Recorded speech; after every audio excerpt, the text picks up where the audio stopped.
Hey everybody, welcome to the asynchronous class for this week. This class section we're going to do some talking about race as a social construct.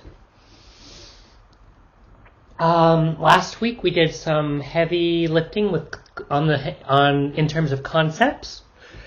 And this week we're kind of shifting from, that lets us move to this week away from concepts and more to applying them, thinking about real life, blah, blah, blah.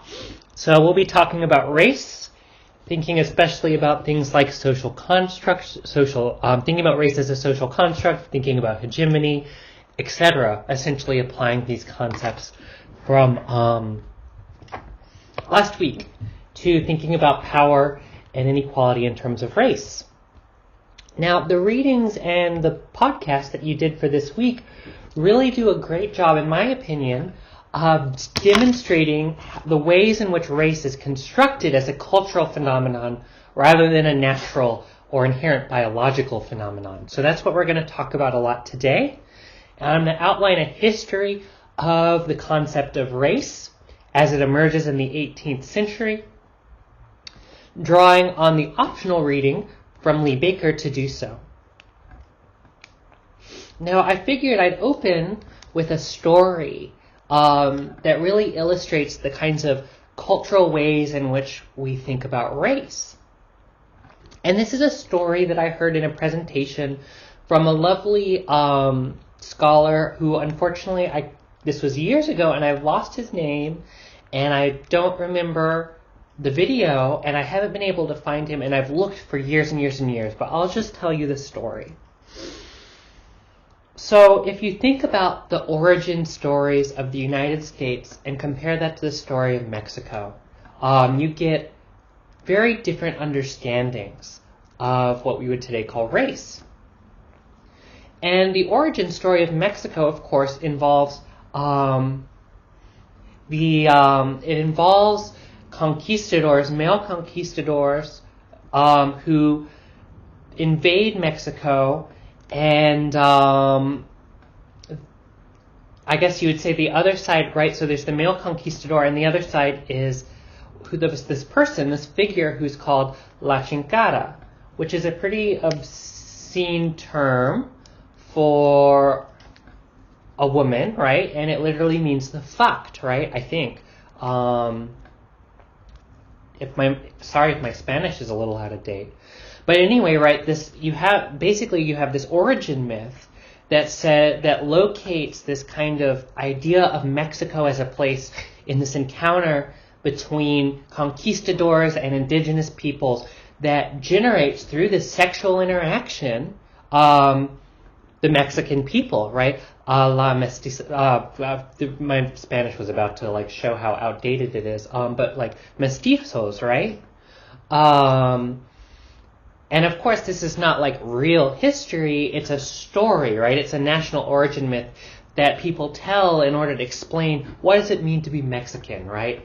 And key to this is this idea of the mestizo as generated through this really violent encounter through colonialism, a very violent and very gendered and sexualized encounter. Now, this is very different from the origin myths that we tell ourselves in the United States, right? Our go-to origin myth is the story of Thanksgiving, right? And this is the story that essentially, right, you have this encounter between the Pilgrims and the Indians. Specifically, we're talking about the Wampanoag people, but of course, in the origin myth, they're just the Indians. God forbid that we acknowledge that there are over 500 federally recognized tribes within the U.S. today. Anyway, in this encounter, right, you have this narrative about the quote-unquote the Indians who come and share with the Pilgrims the food and surplus from their agriculture and teach them how to grow things in this new land, right? And in this moment of sharing, they cultivate a peace. Now, of course, this history is, of course, not a real history, right? It's an origin myth. The actual story is much more complicated, and I don't have time to go into that right now, but it is a very interesting history. You can Google Wampanoag people's perspectives on the Thanksgiving story, and you'll get a article from the Boston Globe written by a really prominent scholar, a Mashpee scholar, Jesse Littledoe Baird, and that could be a good starting place. But anyway, right, the idea, right, is you have in this origin story this coming together over food between the Pilgrims and the Indians that becomes this narrative of the origins of the United States. It's located within the Pilgrims. And then at the end of the feast, right, each party goes their separate way. And what this guy who tells the story mentions that I just love, right, is like you never have anyone in either of these parties who maybe looks back and looks longingly at some of the at a man or woman from the other party and imagines what could have been, right? It's a very like asexual encounter, not in the identity sense, but rather in the sense that there's no like romantic or sexual tension whatsoever. You know, it's very Puritan, good Christian behavior, and none of this racial intermixing, right?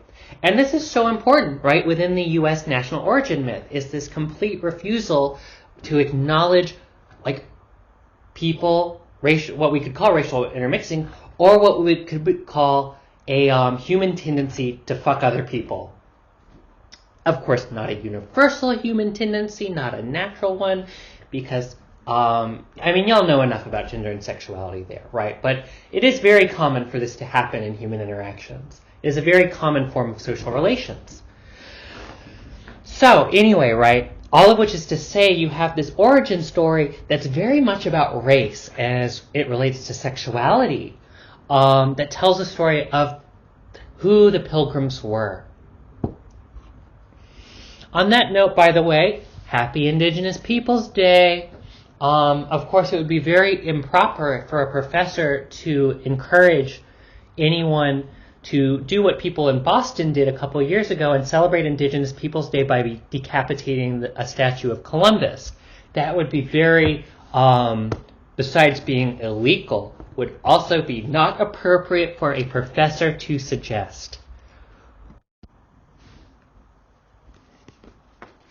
And so building on last slide, right, the last slide, within these stories we see two very different ways of talking about race and racism between La Chingada on the one hand and the Pilgrim on the other, right? Different ways of talking about race as it relates to nation.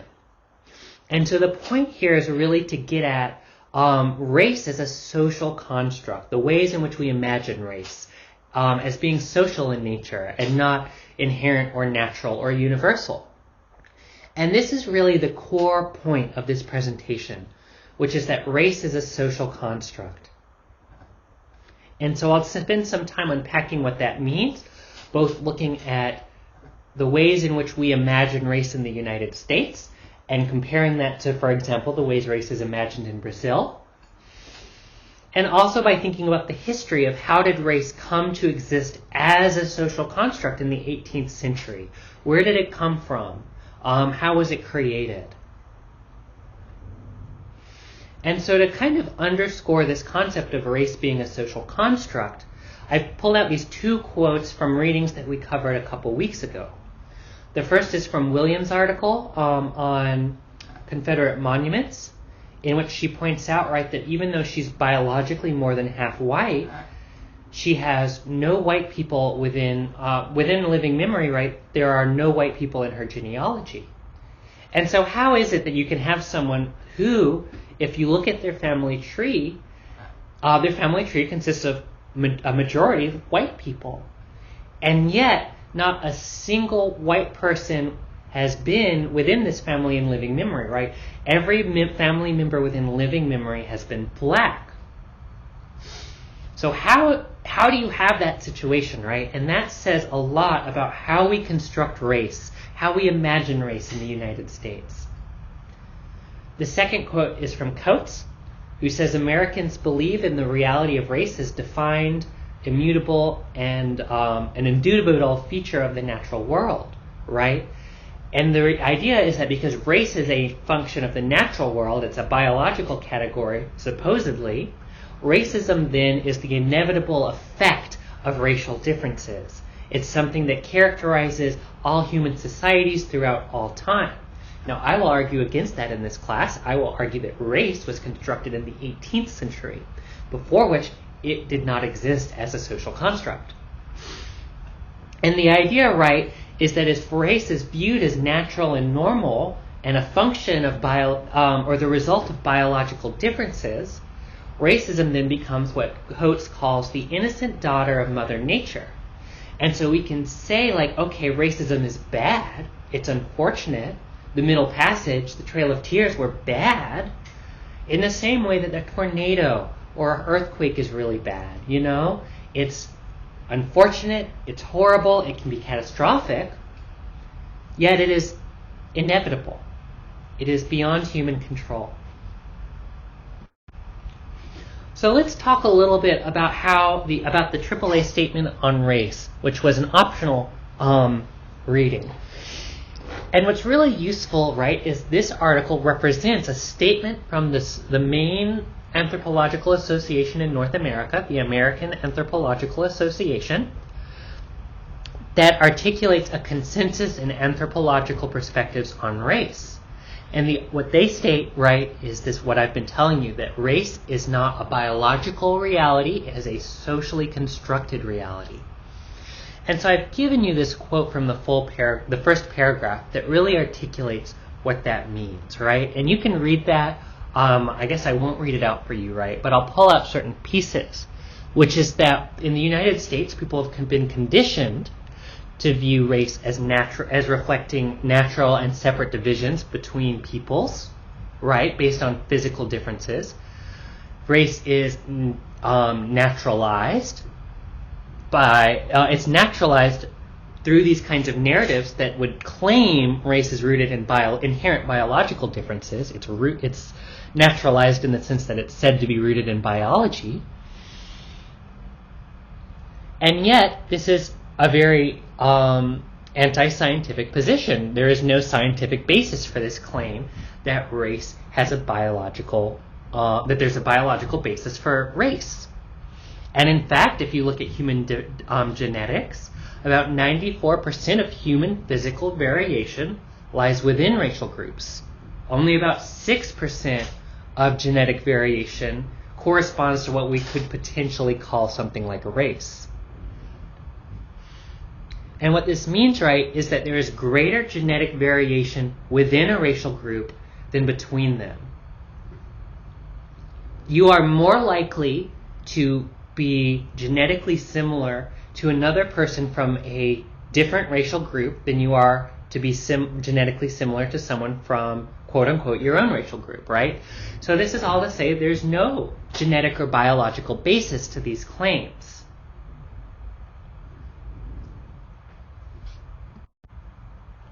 So let's go a little deeper into this idea of race being a social construct. One way we can know this, we can make this claim, is to say we can tell race is a social construct because race is constructed differently in different cultural contexts.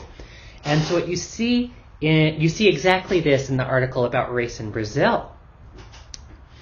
And so I pulled out these lovely quotes, right? One is this conflict between the author's daughter and her boyfriend, right? The daughter was born in the U.S., the boyfriend is Brazilian, and he asks her daughter, "Are you black?" And she says yes.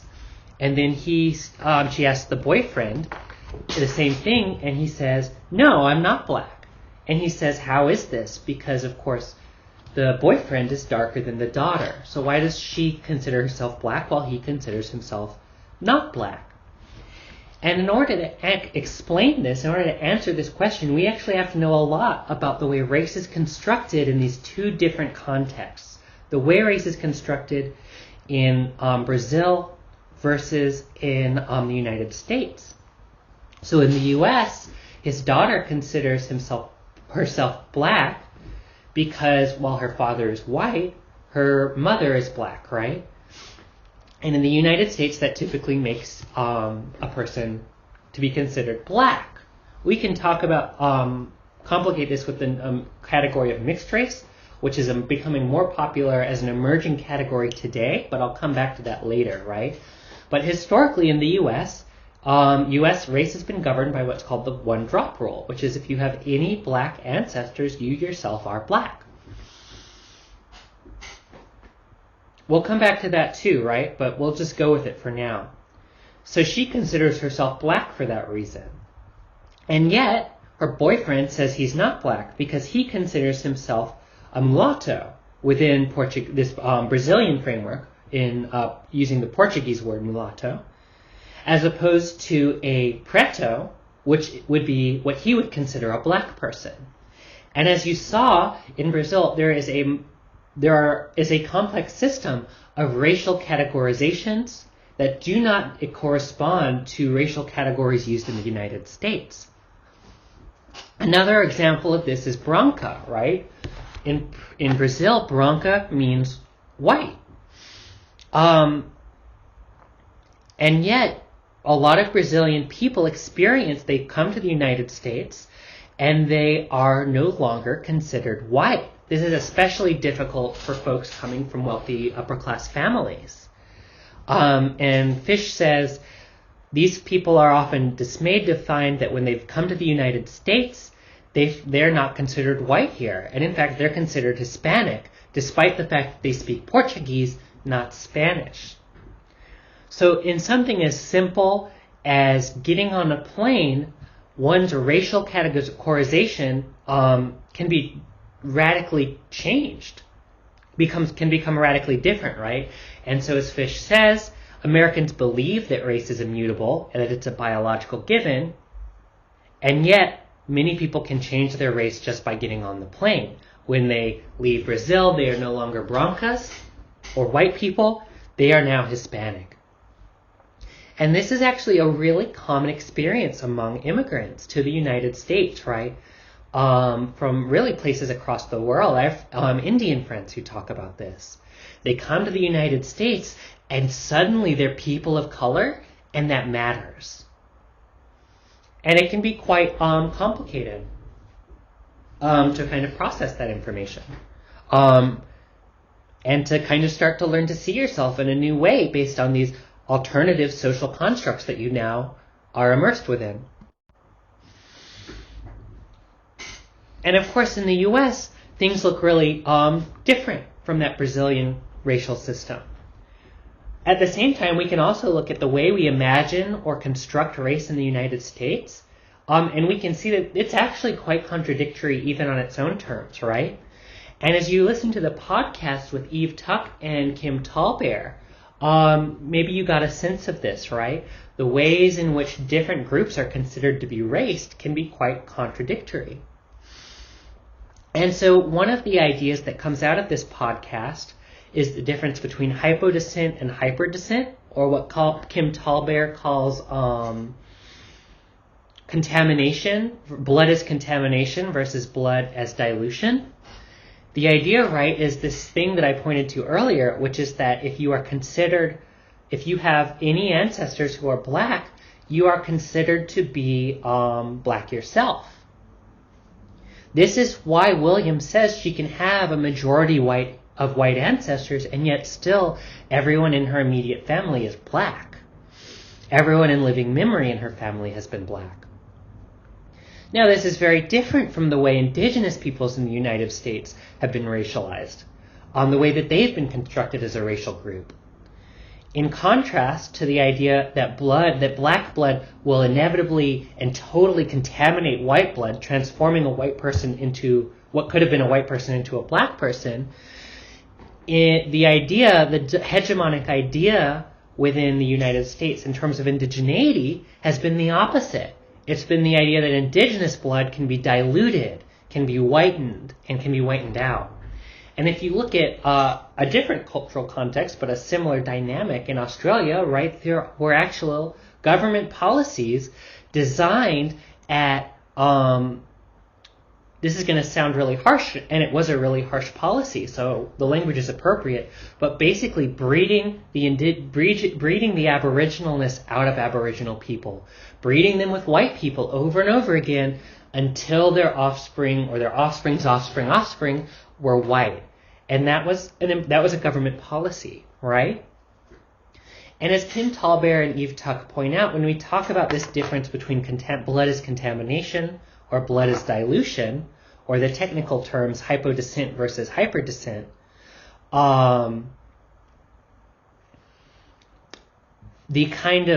there's a political motivation here too, right? Because if you look in historical context, by making it the one drop rule, what it does is it generates offspring it generates a lot of black offspring, children who are classified as black, even if they might have a white parent and a black parent. And this becomes a mechanism through which slave owners were able to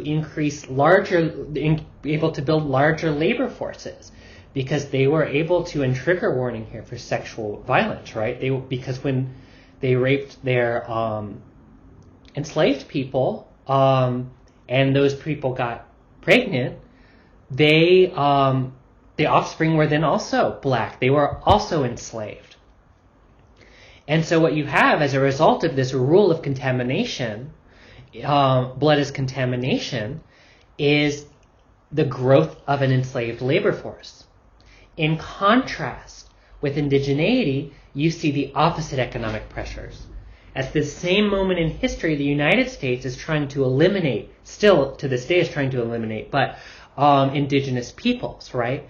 Because the idea is to build the United States, they need access to this territory, this land. And indigenous peoples, by fucking existing, are in the way, right?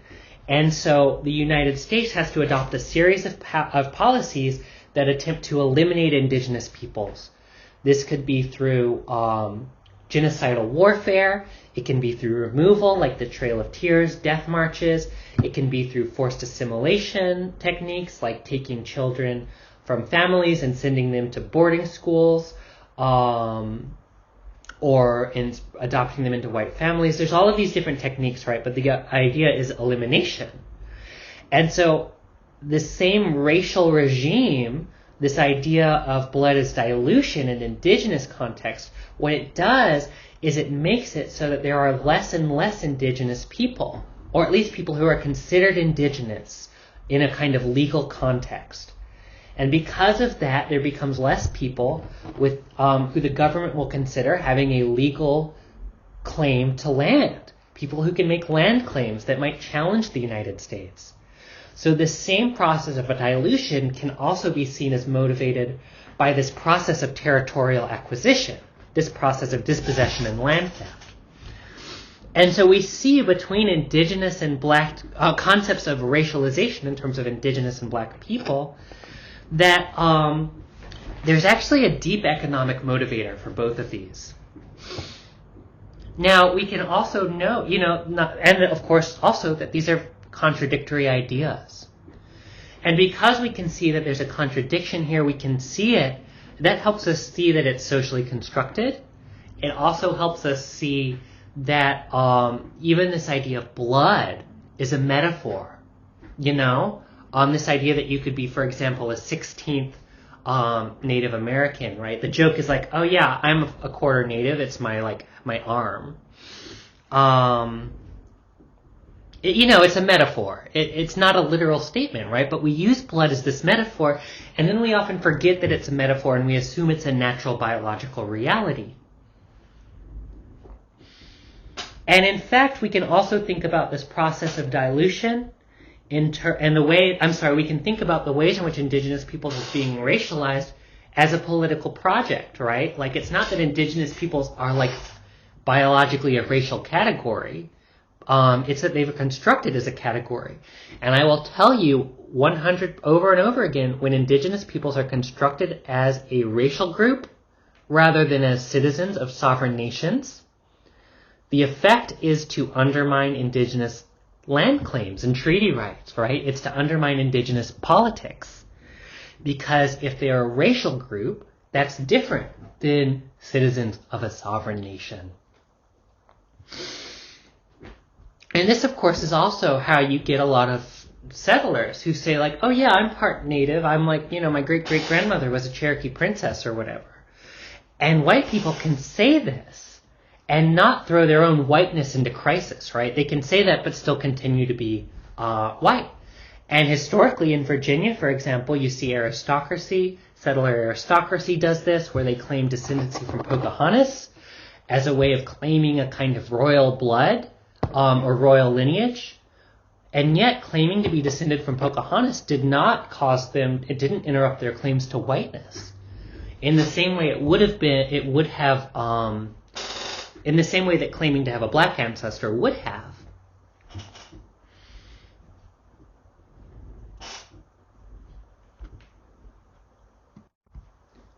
Oh, I forgot to explain this photograph, that I have here. This is just a silly thing. It was in the news because every now and then a story like this crops up where, there's a family and maybe they're twins, maybe they're just siblings, and, one of them is white and one of them is black, and, the media always, it's, always a big thing in the media. It's like, oh, my gosh, how is it that we can have a white and black siblings in the same family? But, yeah, that shit fucking happens, right? I remember I have a friend who was just so amused, right, when his in-laws, right, he is Mexican and Apache and white, that's his ancestry, and his brother is black, and his brother's married to a white woman, and they had kids, and, most of them were black, and then one of them came out white, and he just thinks that's so funny. And he says, this is when I really realized that race was really a social construct, right? Because, of course, human reality is far more complicated than these racial categories, which we assume are biological, and we get surprised when we find out that, here's something that totally contradicts our expectations about the naturalness of race. Going back to the story again from the beginning, right, in terms of the difference between La Chinkara and the Pilgrims, one of the ways that the United States is able to produce race as a social reality historically has been through the passage of legislation that made what was then called miscegenation illegal, right? Marriage between people considered different races was illegal as a way of regulating the maintenance of these racial groups as distinct populations, right? Because otherwise, the risk is people gonna do it, and as a result, have babies, right? That totally interrupt these racial classifications and racial ideologies.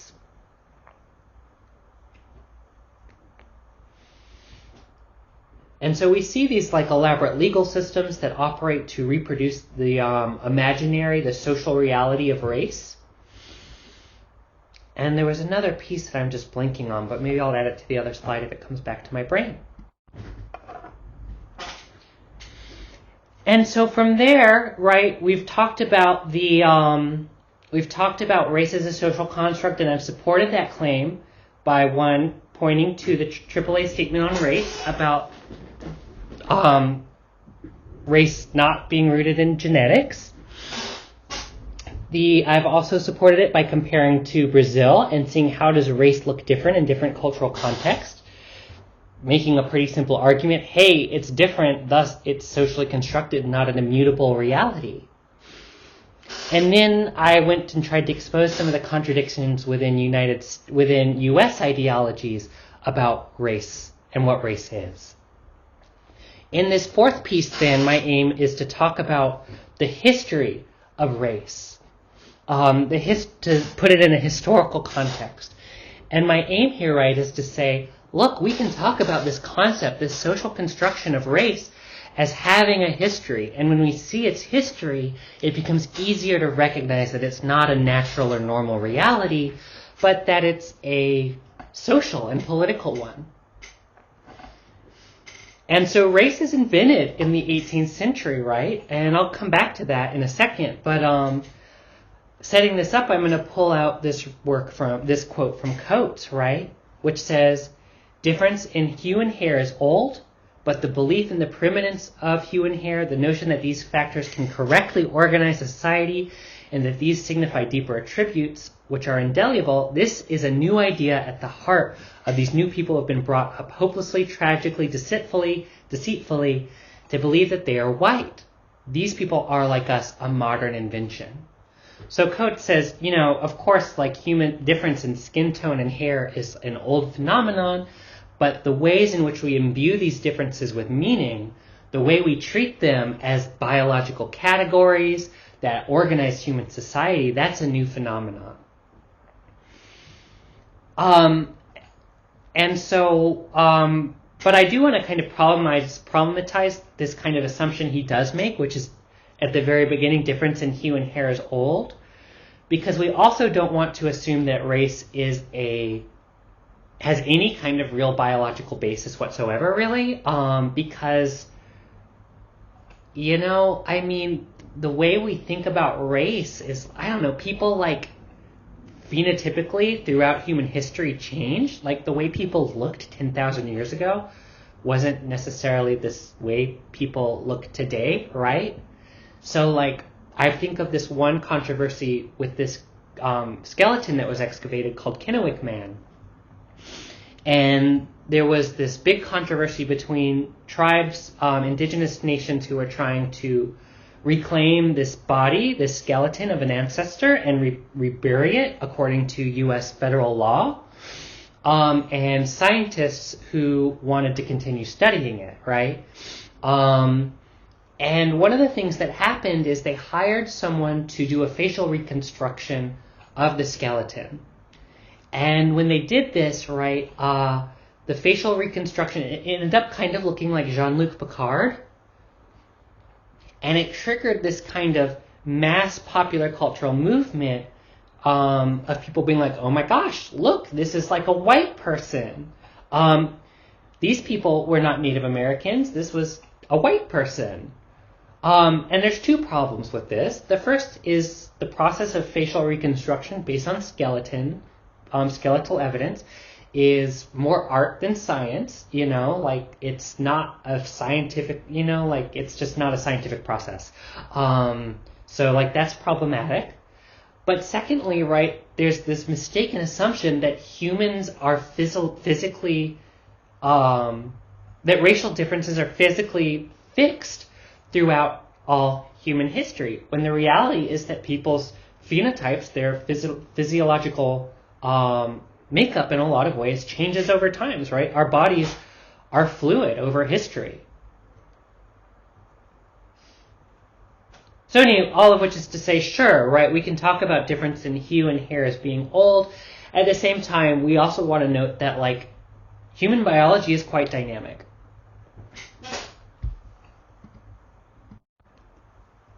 And so when we talk about race and the history of race, in the optional reading, Lee Baker talks about this. The title, right, is A History of a Racialized Worldview. And I love this framework of a racialized worldview because what we're talking about here is an entire cultural system, a worldview, a cosmology, a way of understanding the world that is based on the assumption that there are racial differences between populations rooted in a biological reality, which then structures social inequalities, which generates differences in things like differences in social advancement, to intelligence, to athletic ability. And one of the things, and Coates actually expresses this really nicely, right? He says, race is the child of racism, not the father. Again, we often assume that racism is a function of race, a function of these social differences, or what are supposed to be biological differences. But it's really the opposite. It's that race is the result. It's the effect of racism. Race is a social construct or ideology that operates to legitimize, to justify social inequalities. And it's actually racism that is the root cause of race, not the other way around. And so what do I mean by this, right? One way that Lee Baker talks about this, right, is that in this 18th century, you start to see this major social shift in terms of how people in Europe and the United States imagine human physical diversity. And it shifts from earlier ideas that are based in religion, right? The idea being that colonized peoples are heathens because they're not Christians, or they're savages, which again has to do with their relationship to Christianity. It motivates things like conversions, right? And instead you see the emergence of new ways of thinking about the human body and social reality, right? That ground their authority not in religion, but in science, right? In this idea of race as a biological category that can be demonstrated through scientific study. Race as a kind of system of biologically inherent differences between populations. And this is a really major shift in how people see the world around them, in which people start imagining something that we now call race. And over the course of time, this concept of race really crystallizes, especially in the context of slavery and Jim Crow. But when we think about this history, right, we can point to several driving forces. We can talk about colonization, right? Suddenly, Europeans become aware of just this huge level of human diversity across the globe. And they are trying to make sense. How do we make sense of human diversity, right? And race becomes a way of explaining this kind of difference. Science is a big, the growth in the kind of these cultural frameworks that privilege science as a departure from the religious are really prominent. In that, again, the idea is the ideology, right, is that scientists are trying to root race within biology, or that race can be scientifically proven. And we can also talk about capitalism and slavery, right? The kinds of social inequalities and social systems that create differences, that organize human groups into differences, right? And then race becomes a way of legitimizing these inequalities. It becomes a way of explaining them. It becomes a way of justifying the enslavement of African peoples and African American peoples.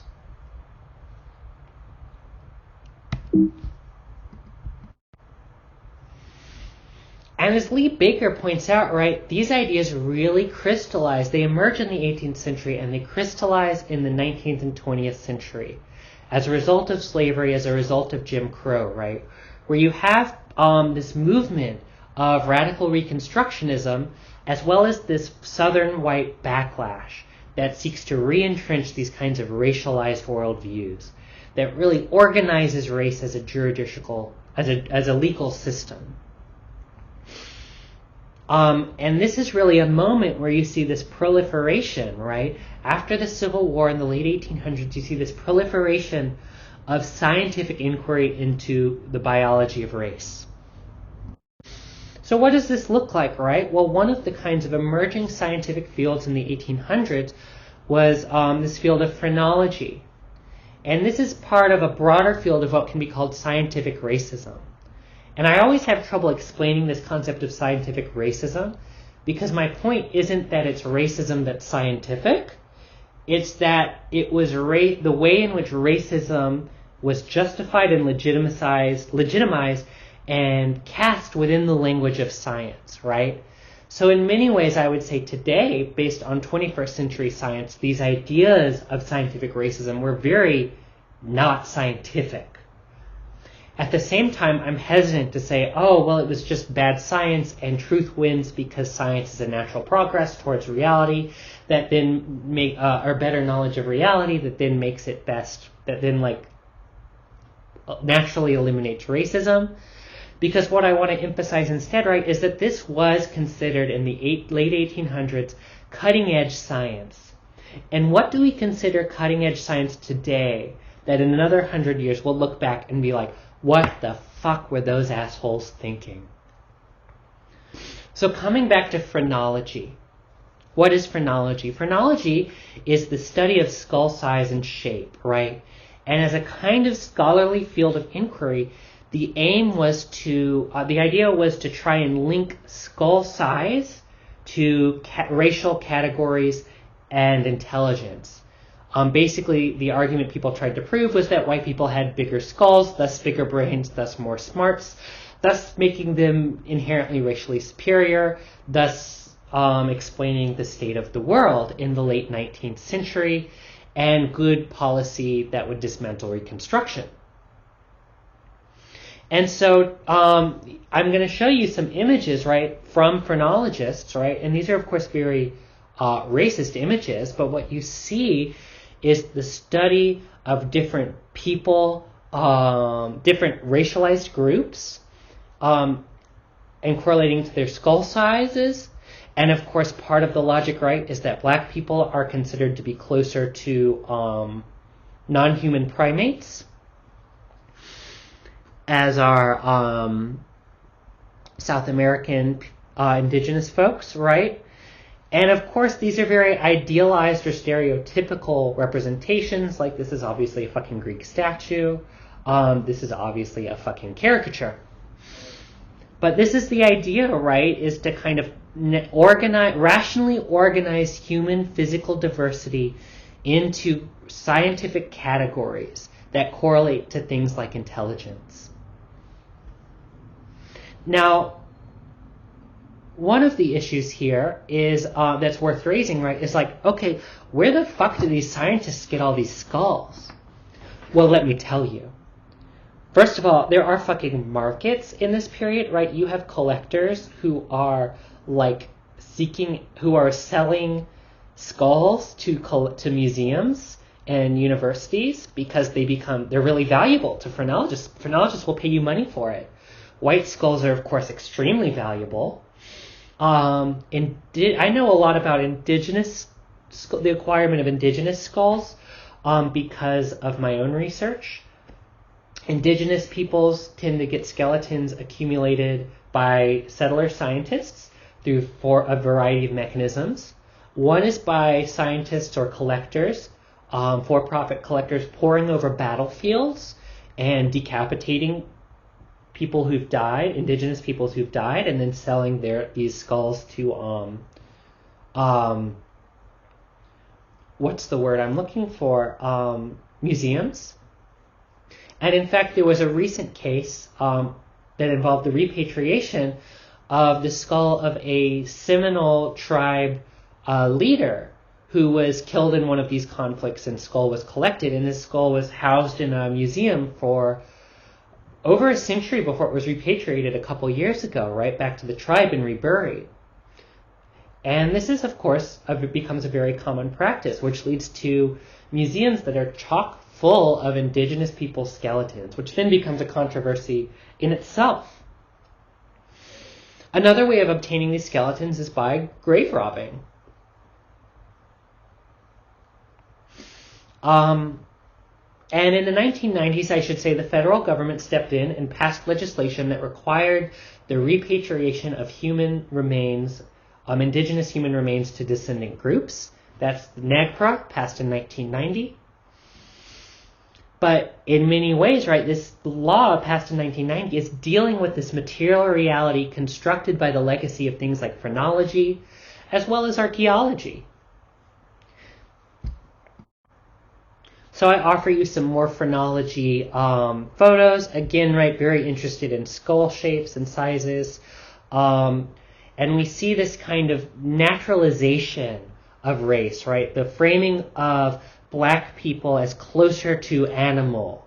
And of course, in this photo, it's a little small. At the top photo, you see the kind of location of the way in which these phrenological studies of skull size are situated within like ecological diversity of different regions, right? So how do we understand the skull size and shape of different racial groups in the context of the ecological variation of different places?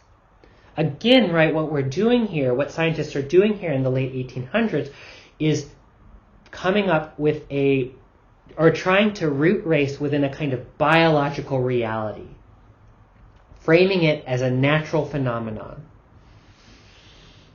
And it's worth saying, right, one of the reasons why phrenology gets discredited in the early 1900s is because, first of all, it's not very scientific. It turns out a lot of them were fudging their data to like get results in which white people had bigger skull sizes. And one of the people who kind of showed this, right, was actually Franz Boas, who we talked about as critiquing earlier social evolutionary ideas. He was also critiquing phrenology. And he demonstrates that these assumptions that we can correlate skull size to racial categories are just like not factually evident. He has his own weird argument that skull size and shape is the result of geology or geography, and like immigrants get different skull shapes.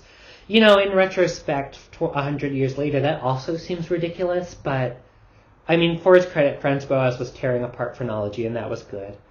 But we can also ask too, right, like how did Franz Boas then get the skulls he needed to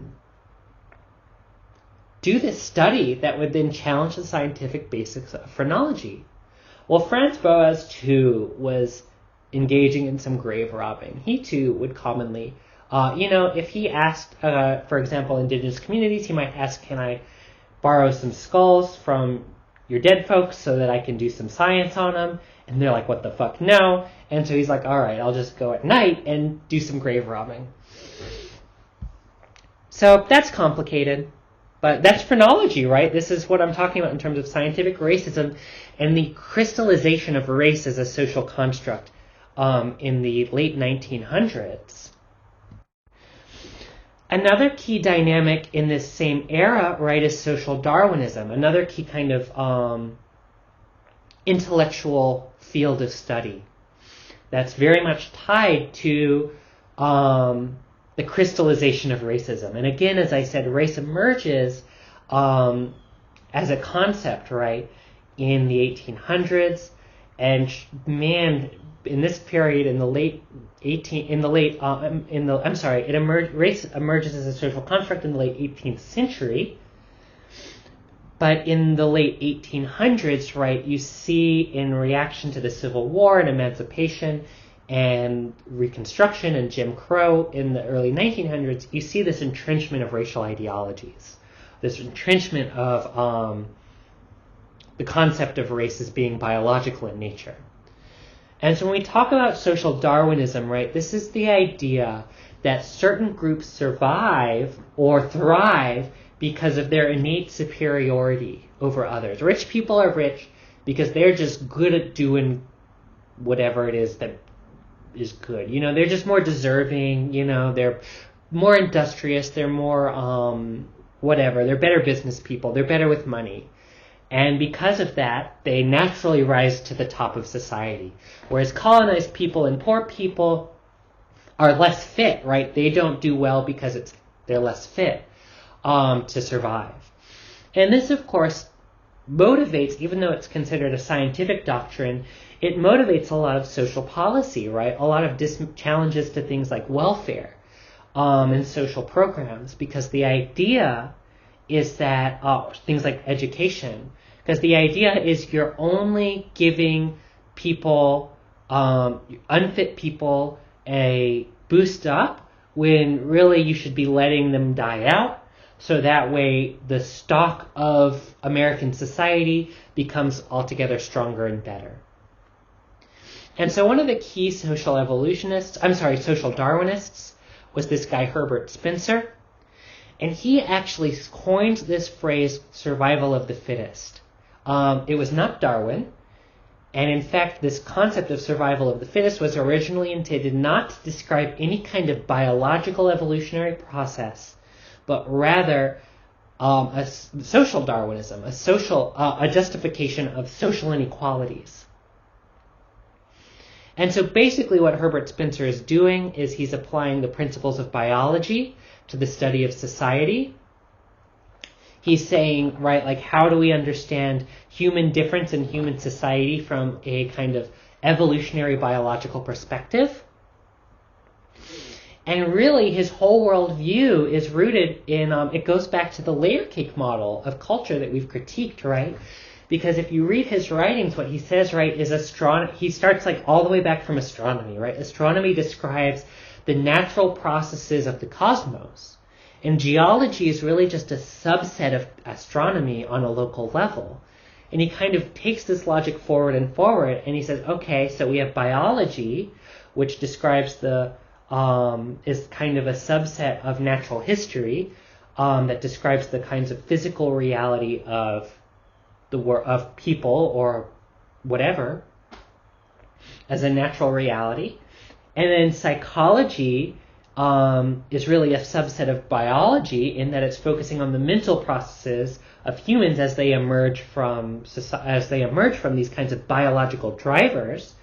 Then you have probably, I forget his order of it, right? But like politics or economy, probably economy, which is the result of these natural psychological drives themselves rooted in biology. And culture is kind of this, he wouldn't have called it culture, right? But society then becomes the function of these innate biological drives. This is the layer cake model.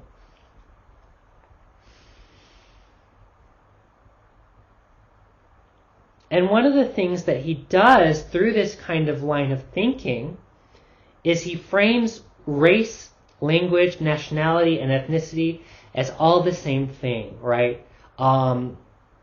There's like no real distinction between them.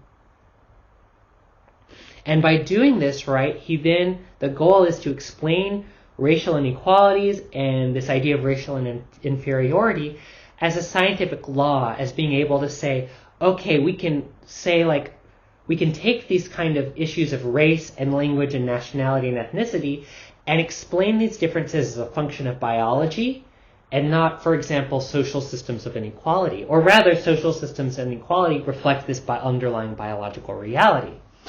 So again, what we're looking at is the naturalization of race, the framing of race as a natural biological category in a way that justifies and legitimizes social violence. And I will say the legacies of this framework, the legacies, for example, of Herbert Spencer's layer cake model, which says we can explain social difference in reference to biology, continues to live on in fields like evolutionary psychology, which is as well as sociobiology. These are areas that try to explain social and human behavior by drawing on this kind of narrative of how do these behaviors help people adapt to, help our ancestors adapt to whatever the fuck they had to adapt to. So, you might see an argument being like, race is a different race, and racism is really an adaptive psychological phenomenon inherent to the human species that lets us identify who's our in-group in order to increase our reproductive opportunities. That would be a common sociobiological argument. But essentially the logic, similarly in evolutionary psychology, is to explain these differences as adaptive in an evolutionary sense. And the problem, of course, is that when we do this, we obscure the history of race as a social phenomenon. We locate race in biology in a way that erases human cultural difference across time and space. And we misunderstand the operations of society as something that's not reducible to biology, as something that's not, as social inequality is something that doesn't just reflect inherent biological differences or biological predispositions. And the second piece, right, is when we make this argument, X behavior relates to Y evolutionary advantage. This is not a scientific argument because it is 100% speculative. There is no scientific basis. It is literally a fucking story that we tell ourselves, and we believe it because it makes sense within our own cultural preconceptions, and so we buy into it. But that's not a scientific argument. That's just a story you're telling to explain something with that's totally speculative and hypothetical. Gender's another common topic among evolutionary biologists, talking about the evolutionary advantages of inherent differences between men and women. Again, it's totally speculative, which is not good science. So hopefully that gives you a little bit of information about how race as a social construct comes into being as a historical phenomenon that's actually quite intimately tied to systems like colonialism, as well as slavery. So but we can also talk about the ways in which race since then, and actually during this time too, are also reappropriated by people as a site of social movement, emancipatory social movements potentially, right? We can talk about civil rights as something that takes these racial categories and actually transforms the way we talk and think about race in a way that creates different kinds of social possibilities. Because these are social constructs, they're not fixed. They're constantly changing. And the way we talk about race today is not the same way we talked about race in 1960. It's not the way we talked about race in 1880. And it's not the way we talked about race in 1780. These things are constantly changing. And so one of the things, right, is we see new kinds of ideas about race. There's an emerging concept of mixed race, right? And a lot of folks who would be considered black under the kind of one-drop rule we discussed first are now identifying as mixed race. And of course, it's not an either-or thing, right? A lot of mixed race people will identify as black as well, right? But we see these alternative emerging ways of talking about race that actually differ from the kinds of the social constructs that existed in the past. Now, I'm a little skeptical of this idea of mixed race because what I don't like about it is it would presume that there is something that is not mixed race, which I guess we could call racially pure. And that just seems like a real Nazi concept to me. And so, I'm not sure, if there's something called mixed race, then there has to be something called racially pure, and that just doesn't make any sense to me. Another kind of recent phenomenon is this shift to DNA, right? Previously, still today, but especially 50 years ago, when people talked about race, they used words like blood. But today people are just as likely to talk about things like DNA. And among these, right, is this reconception of what it means to be Native American in public consciousness that really draws heavily on genetic science, which leads to this phenomenon, right, that I'm sure all of y'all are aware of people getting ancestry tests in order to say oh, look, I have Native American DNA, I'm Native American. And this is hugely controversial in indigenous communities. Now remember when I said that when indigenous peoples are racialized, when they are imagined as a racial category or a racial group, this is just the next step is always to dismantle treaty rights and their status as citizens of sovereign nations. This is exactly the same kind of case, right? Because what we see is this popular redefinition of what it means to be Native American that's rooted in DNA tests, as opposed to belonging within a community, as opposed to being a citizen in a way that is regulated by tribal governments who are then determining who is and who is not a citizen or member of their nation, right? These are very different ways of talking about what it means and thinking about what it means to be Native American. And the point that you hear over and over again from scholars like Kim Tallbear is that DNA creates this kind of narrative that appears to be neutral, right? These claims appear to be neutral because they're grounded in science. They're grounded in DNA studies. And but yet what they do is profoundly social. What they do is, in many ways, dislocate the theory to define what it means to be Native American out of indigenous people, out of indigenous communities, in a way that really interrupts indigenous self-determination as sovereign nations. And so Kim Tallbear has a whole book about Native American DNA, which is an entire ethnographic study of DNA scientists and how DNA scientists imagine DNA and race and how these things relate to one another. And what she does is she really picks apart the contradictions within these approaches and the pieces of misinformation between different parties where, for example, a lot of DNA researchers aren't super well versed in the idea of race as a social construct, and so their scientific inquiry ends up being grounded in these kinds of non-scientific categories. Because that's how they organize, or it's even if they're not organizing, that's how they often talk about their work, right? And then that picks up different meanings out in non-academic communities. My last example is the bell curve. This was a few decades ago. There was a book called The Bell Curve, which kind of observes that it observes a difference in test scores in the United States between different racial groups. And the argument it made was that this reflects natural racial differences in intelligence. The counter argument was that, no, it reflects differences in things like educational resources and dealing with issues like systematic racism. But that's another conversation, right?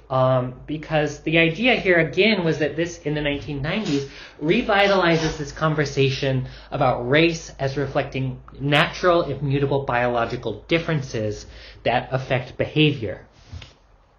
And Fish has a really nice point that's implicitly a critique of the bell curve, right? In which he says, when American researchers study racial differences in behavior, when they search for biological causes rather than social causes between socially defined groups, they are wasting their time. It doesn't matter how rigorous their experiments or their analyses are.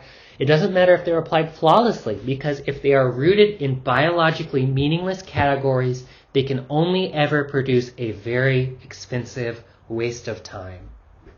And that's just a very strong that's a strong argument for why these kinds of pseudo-scientific studies are not good science.